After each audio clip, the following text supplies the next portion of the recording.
Hey there friends, welcome to another Legally Armed America video. I'm of course Paul Glasgow and we're going to have a good video today. Let me first ask you folks a question.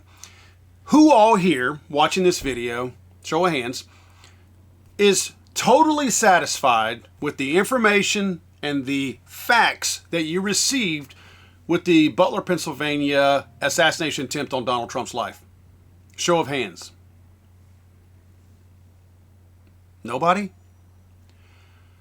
I get the feeling we're probably going to get the same thing out of this Reagan DC airport collision. First, guys, go check out my friends, Attorneys on Retainer. I've told you guys before, don't trust an insurance company if you do carry a firearm on your side every single day for self-protection.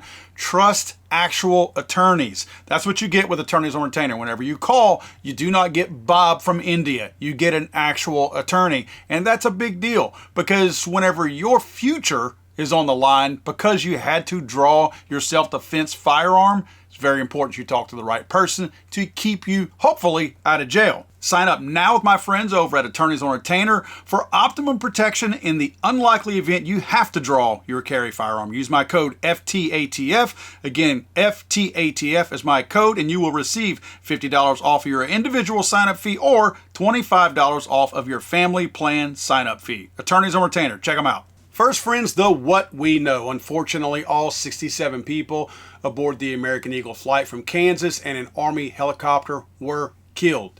No survivors at this point. They don't expect any. The frigid water temperatures of the Potomac, roughly in that 35-degree temperature.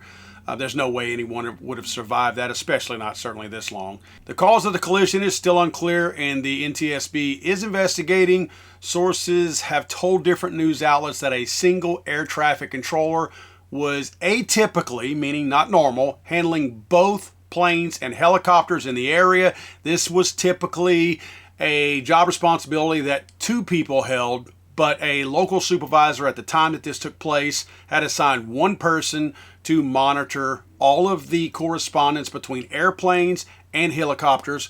Now, just so you guys know, helicopters are very common in this area. There's a lot, not just the Army helicopters and military helicopters, Metro PD helicopters, private helicopters. There's a lot of helicopter activity here. So it's not like this would have been one that happened in a 12-hour period and it just popped up and, oh, let's just add that to your workload. No, it's not how that works. There's a lot. So for one person to be handling all fixed-wing aircraft and then all helicopters at the exact same time, for one, is a stupid idea.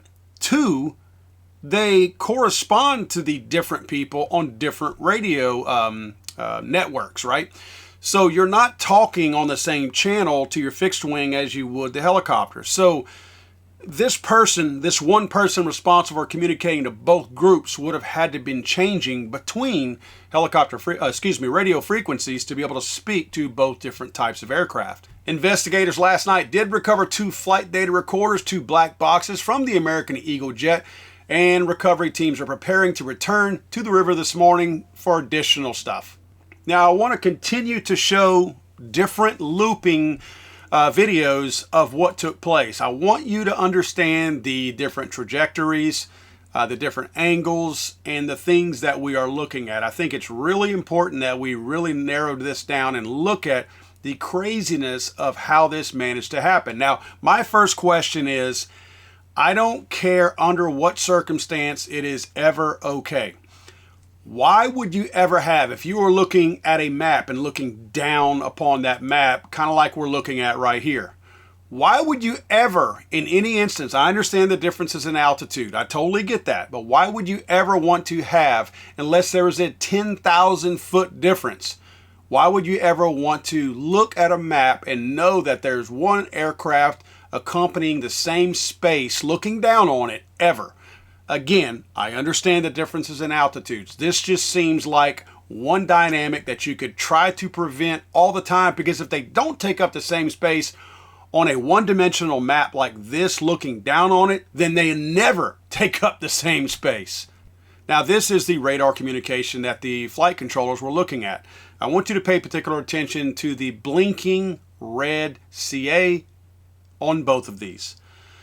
I don't know exactly what that means, But red on a radar screen is never good, and I have to assume that's a collision alert or something of that nature. But I have to believe that whenever you see something like this on a radar screen, it means that these two aircraft are about to acquire the same real estate.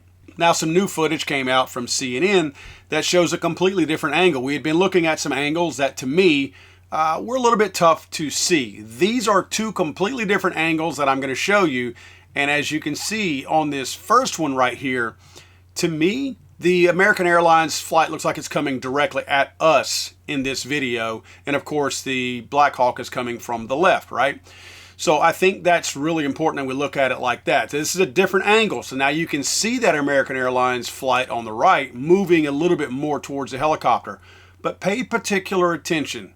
Okay, noticing that the aircraft itself is not going to ever be able to maneuver quickly up, down, left, or right, whereas helicopters can, especially a military-grade helicopter like this.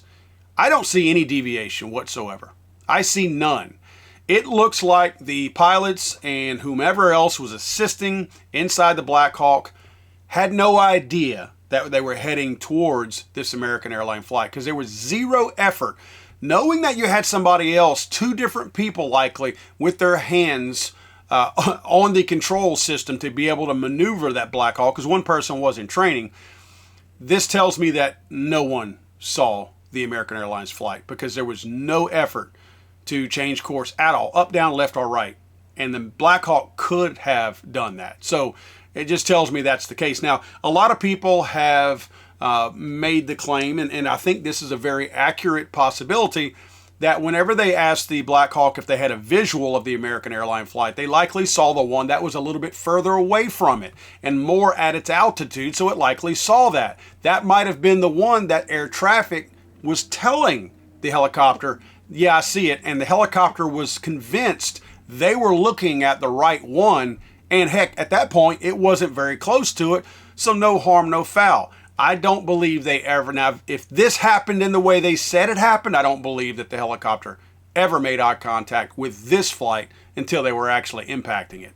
Now again, I have to point out, going back to the radar, the flight controller has some questions to be answered.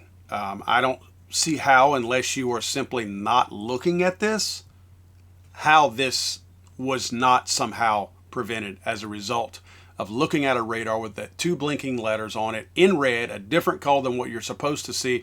I would imagine, and I encourage any flight control folks out there to please comment in the comment section down below. I would imagine when you're looking at the radar in a flight control tower, air traffic control, you never want to see red blinking. That's just a hunch that I have, but I think that it's red and it's blinking for a very specific reason, because this is bad. Now comes the point where I want us to start thinking. I don't have a theory, first of all, but I have a lot of unanswered questions. A lot. And there's a whole lot that went on, is going on, and probably going to continue to go on, that I feel like we'll never hear the truth from. I don't care who's in the White House. Let's just get that out of the way now. This is not a Joe Biden, Trump thing. It doesn't matter who's in the White House. These people will lie to us, right? You're never going to hear the whole truth. That's why I want us to be thinking. That's why I want us to be asking those questions. You know why? Because you can ask politicians, congressmen, senators, whatever. At least get that conversation going. Again, you may never hear the answer, but I'd sure like to know that people are asking the right people the right questions. And there's a lot of unanswered questions, a lot of coincidences that took place slightly before all this up until now. And speaking of Trump, I want to put this out there too, because I think that this is going to get lost as we move further away from this whole tragedy. And it is a tragedy. You have no idea. I just flew last week. You have no idea that you think of stuff like this, right? I mean, when you get really bad turbulence, first thing you think of, planes going down. I mean, you start thinking about things like that. So my point is, I cannot imagine the nervousness that these families were already going through, knowing that their loved ones were in the air, and then the worst happens and they get notification of that. I just can't imagine that. I mean, I know my wife worries whenever I fly. I couldn't imagine her worst fears being confirmed 10 minutes after I was supposed to land. Hey, by the way, this is, your husband just died in a plane crash, and he was literally a minute, 60 seconds away from landing on the runway. And then boom, this. I mean, seriously, you imagine that? You're that close, and this happens. Just terrible for, and the folks in the Army helicopter also. I mean, I feel for every single person on there. I don't care who they are, what political party they are, what color skin they are, what their handicap is. None of that matters to me. This is horrible, and I certainly pray for the families. But the oddities start here. This is a Twitter post from Mark C. Graves, a reporter, NBC4 out of the DC area. Notice the red box, 1/22/25. That was 7 days before the collision that killed all these innocent people in Washington, D.C. Divers from D.C. Fire and EMS getting a rare opportunity to practice their life-saving skills in a frozen tidal basin by Jefferson Memorial. That's in the Potomac. That's in the exact same river where this collision took place. And I might remind you too that probably a week or two before that, they were practicing mass casualty events in Washington, D.C. as well. Seems pretty specific to be training about all these things, mass casualty events, diving in water and all that. I'm not saying there's a connection. What I'm telling you is when there are really strong coincidences like this, it's our responsibility to ask those tough questions. I don't have a problem doing that. I don't care about the name calling. I don't care when somebody gets upset that I ask questions about something that doesn't make sense.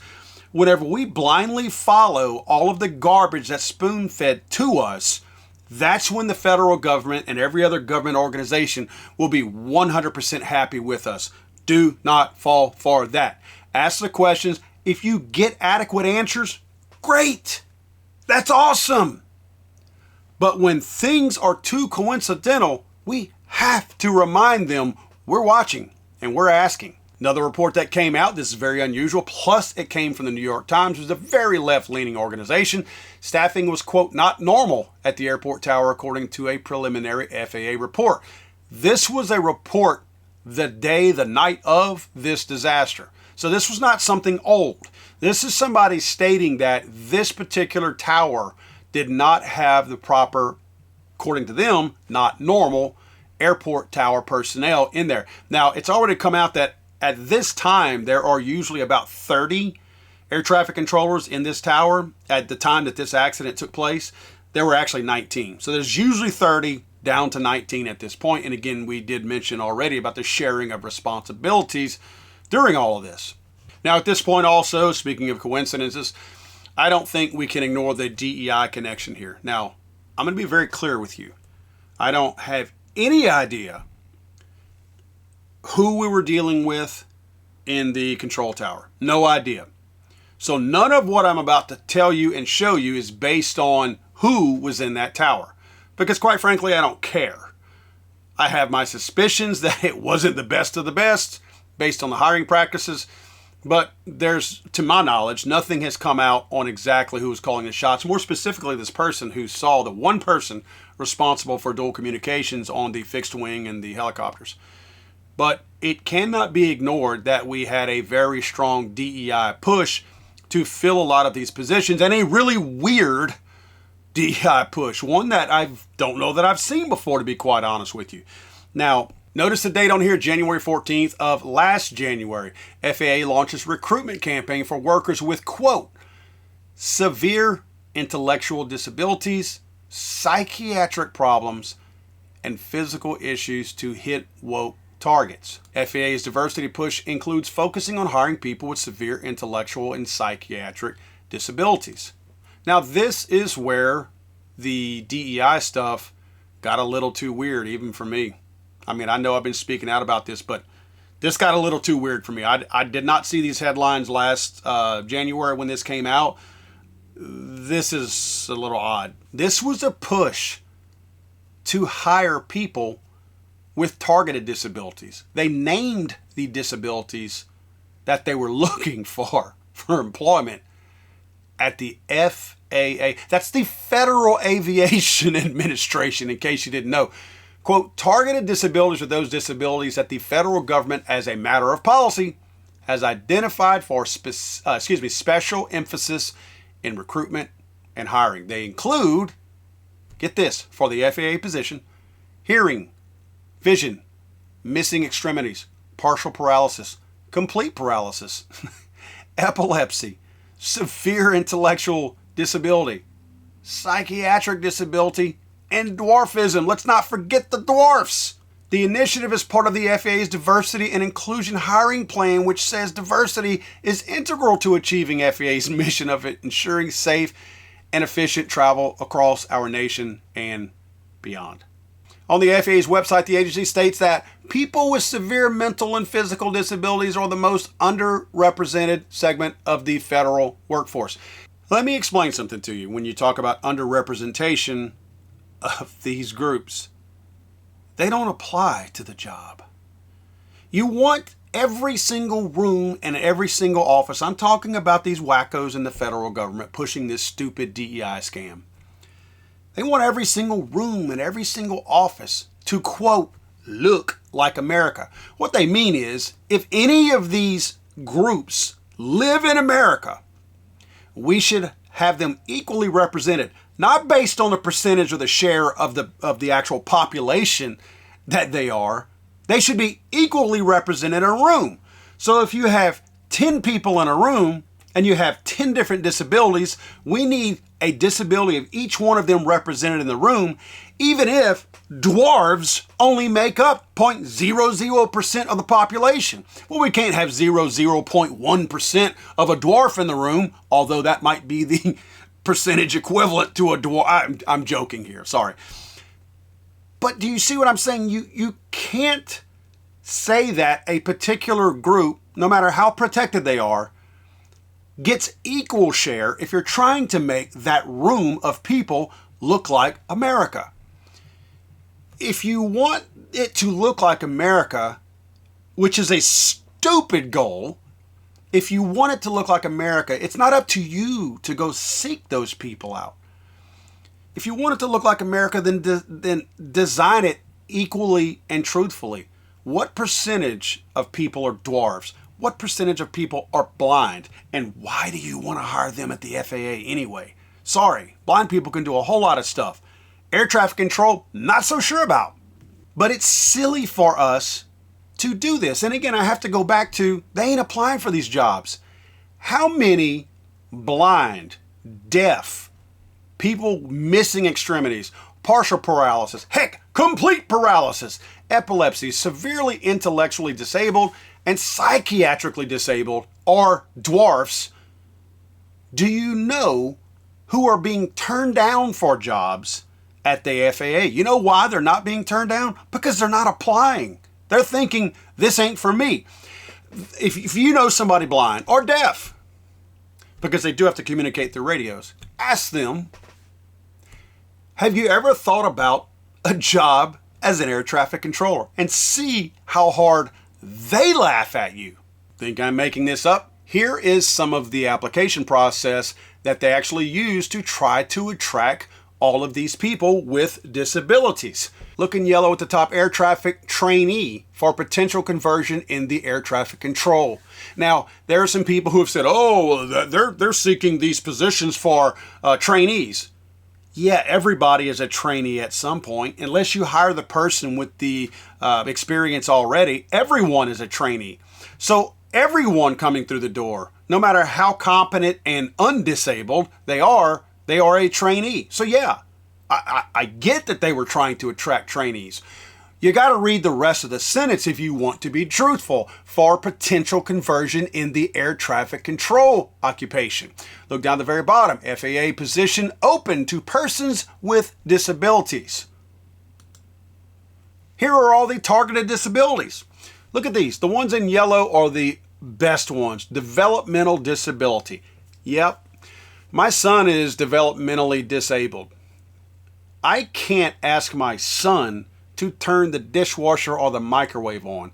I sure as hell don't want him telling a jumbo jet where to land.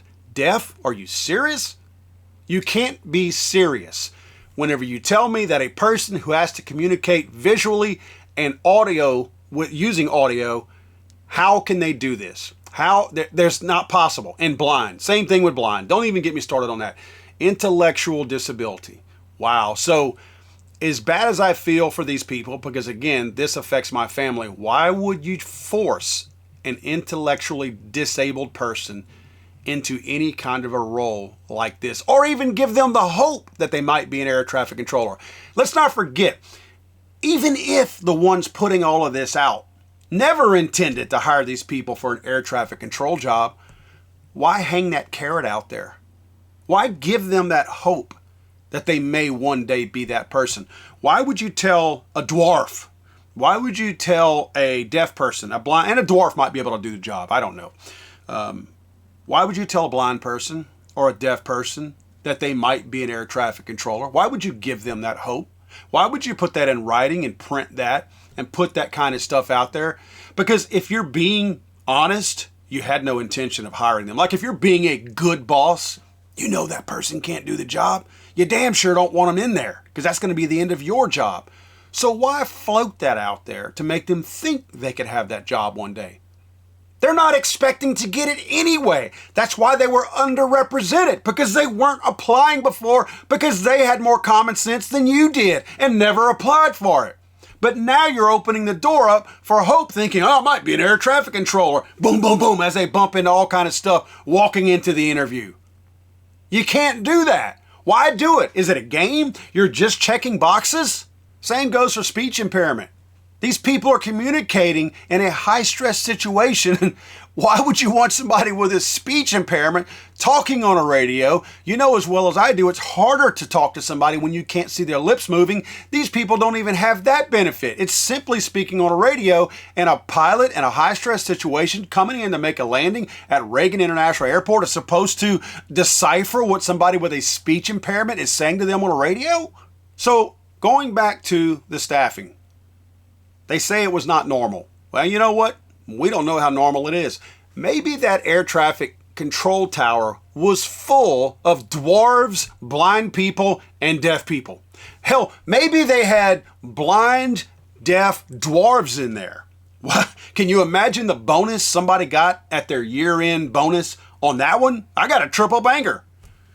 Deaf, blind, and a dwarf. Imagine that one. Oh, gay, Asian, and a limb was missing. This person might get a freaking equivalent to a Purple Heart overnight by hiring that person. So we don't really know what not normal means. Very strange choice of words to describe this.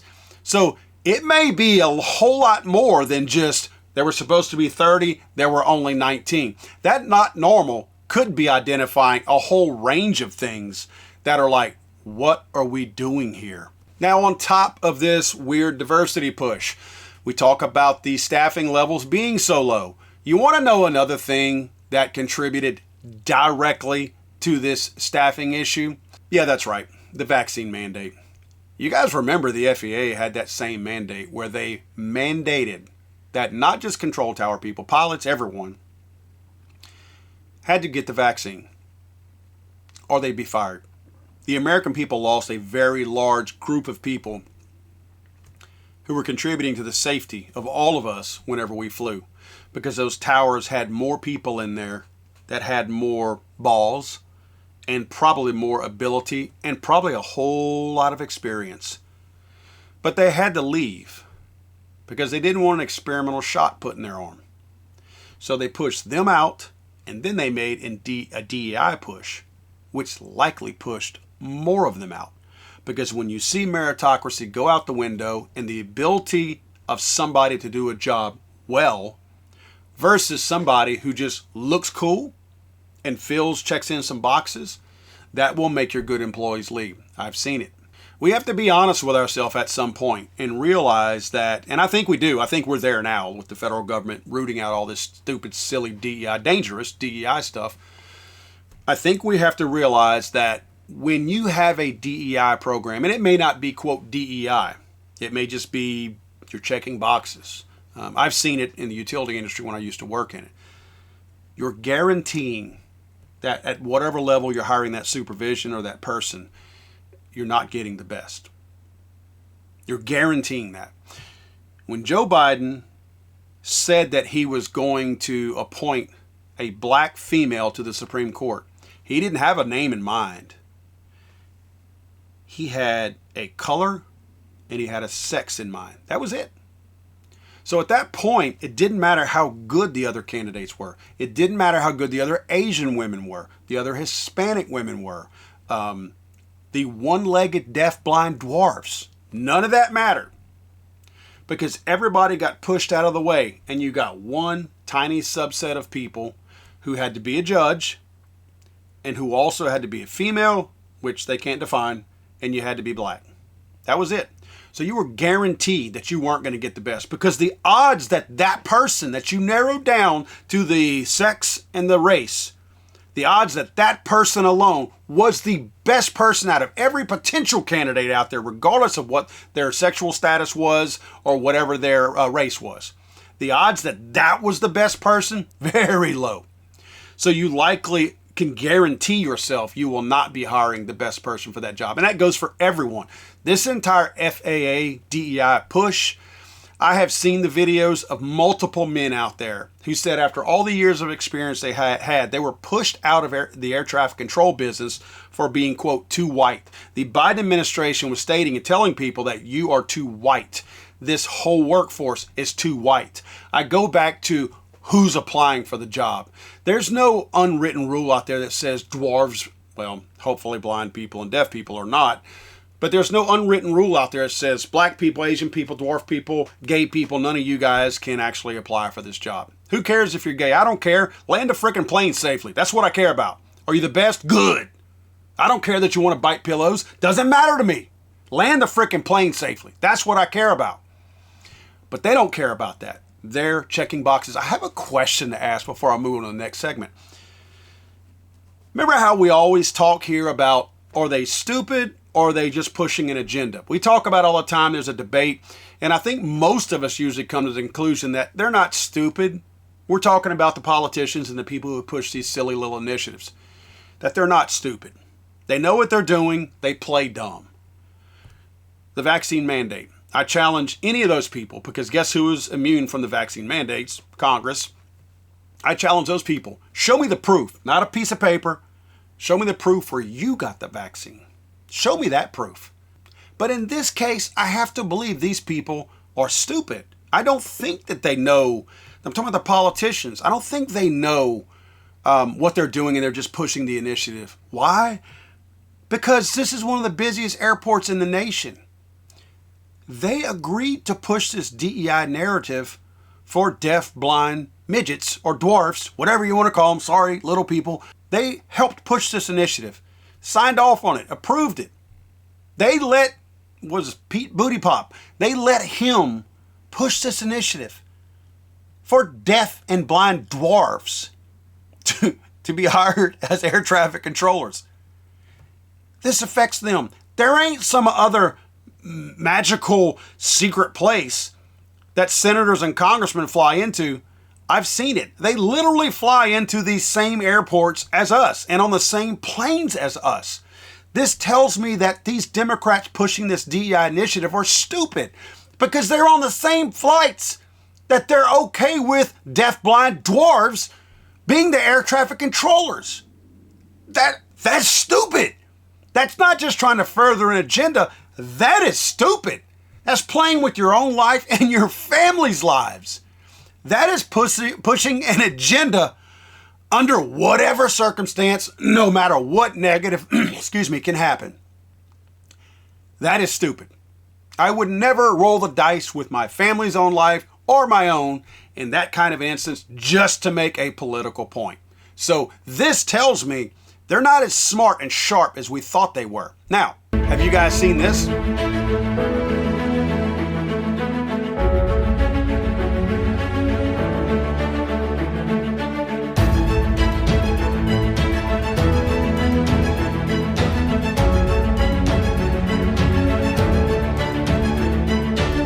We're working hand in hand with the Army to modernize Blackhawk, to incorporate new technology, new capabilities, to create the Blackhawk of the future.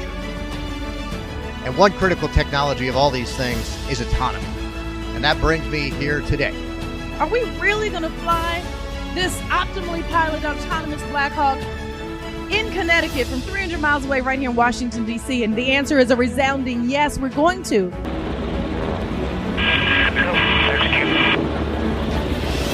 You're going to see the aircraft come up to a stabilized hover, and this is going to simulate contested logistics operations where we would have a ground crew hooking up a sling load to the aircraft.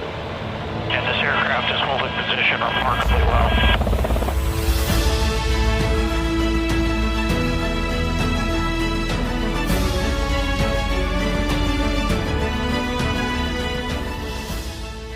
I'm not saying that this Blackhawk was flown remotely. I'm telling you, they have the ability for that. Remember, this video is not for me to give my theory on what happened. It's to get all of us thinking and asking questions. Because a lot of you are going to see a whole lot of stuff that I ain't noticing. A lot of you are. So I'm trying to put as much detail out there as possible. And I found it really odd that, months ago, Lockheed Martin put this video out bragging about their ability to fly these Blackhawks remotely. Now, I've seen the video just like you have, especially with these latest videos where it shows that helicopter flying directly straight in with no deviation whatsoever, straight into that American Airlines flight. I'm going to tell you these words, and I don't want anybody getting mad at me for saying this because I'm giving you my observation. It looks intentional. I'm not saying it is. Understand what I'm saying. You have to hear me. Slow down, take a deep breath. I'm not saying it's intentional. I'm saying it looks intentional. You have a helicopter making a beeline for a big, giant jet in the sky. This is not a group of people who allegedly don't have any flight time. We have 1,000 hours, 500 hours of flight time. These people have a lot of seat time in these Blackhawks. Which, on a quick side note, why do we know the two men who were in the Blackhawk, but we don't know the female pilot's name? Why do we know that? We know it was a pilot. We know exactly, they know exactly who she is. We don't have a name. We don't have anything else on that female pilot, but we have the other two. This is why people distrust the media and the federal government, because they spoon feed different information and withhold pieces of it without telling us why. But back to the self-flying Blackhawk. I'm not implying that this Blackhawk was flown by somebody else remotely.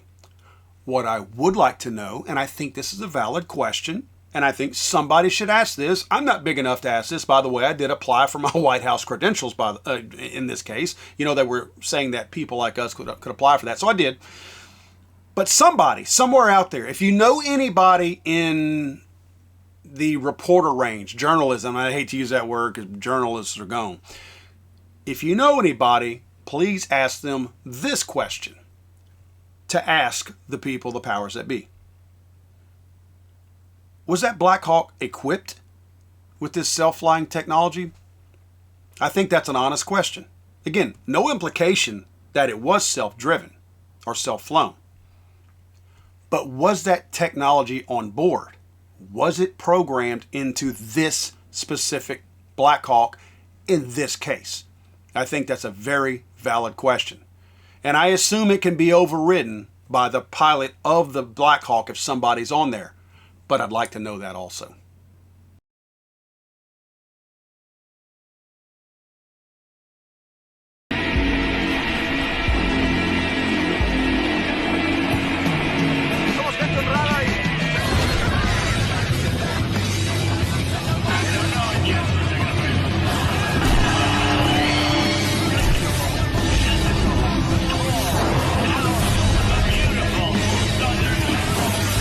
I'm sorry, I thought this was America.